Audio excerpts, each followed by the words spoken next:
Gujarat Titans captain Shubman గిల్కు ఆగ్రహం కట్టలు తెంచుకుంటోంది. ఎంతలా అంటే ఎంపైర్లతో వాదిస్తేనే మామూలుగా తప్పు అంటారు. అలాంటిది వాళ్ళ మీదకు కొట్టేంత స్థాయిలో వెళ్ళడం ఇంకా పెద్ద తప్పు అని కూడా ఆలోచించడం లేదు శుభ్మాన్ గిల్. నోరేసుకుని అరిచేస్తున్నాడు, మీద పడి కలబడిపోతున్నాడు అంతే. ఈ సీజన్ అంతా అలాగే ప్రవర్తిస్తున్న గిల్ నిన్న సన్ రైజర్స్తో మ్యాచ్లో 2 సందర్భాల్లో ఎంపైర్లతో తీవ్ర వాగ్వాదానికి దిగాడు. మొదటిది గుజరాత్ బ్యాటింగ్ చేస్తున్నప్పుడు తనను ఎంపైర్ రన్అట్గా ప్రకటించడం గిల్కి అస్సలు నచ్చలేదు.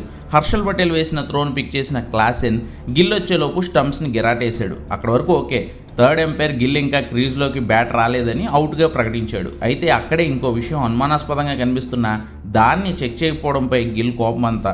గిల్ రాకముందే క్లాసెన్ స్టంప్స్ అయితే గిరాటేసాడు, కానీ బాల్ కంటే ముందే తన గ్లౌజ్తో స్టంప్స్ని క్లాసెన్ తోస్తున్నట్లు కనిపిస్తోంది. ఎంపైర్ దాన్ని అస్సలు పట్టించుకోకుండా తను కేవలం క్రీజ్లోకి బ్యాట్ రాలేదని చూసి రన్అట్ ఇవ్వడంపై గిల్కి మండిపోయింది. డగౌట్ దగ్గర ఉండే 4th ఎంపైర్తో గొడవకు దిగాడు గిల్.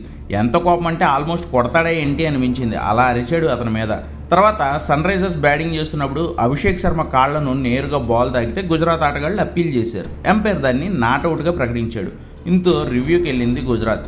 రివ్యూలో అసలు బాల్ పిచ్ కాకుండా నేరుగా లో ఫుల్ టాస్ బాల్ అభిషేక్ కాళ్ళకి తగిలినట్లు స్పష్టంగా కనిపిస్తోంది.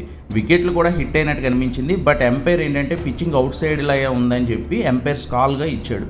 సో గ్రౌండ్లో ఉన్న ఎంపైర్ అప్పటికే నాట్అవుట్ ఇచ్చాడు కాబట్టి అభిషేక్ నాట్అవుట్ అయ్యాడు. దీనిపై గిల్ కోపడ్డాడు. చాలాసేపు ఆటను ఆపేసి మరీ ఎంపైర్లతో వాగ్వాదానికి దిగాడు. అసలు ఫుల్ టాస్ బాల్కి పిచ్చింగ్ గోల ఏంటి అనేది గిల్ వాదన.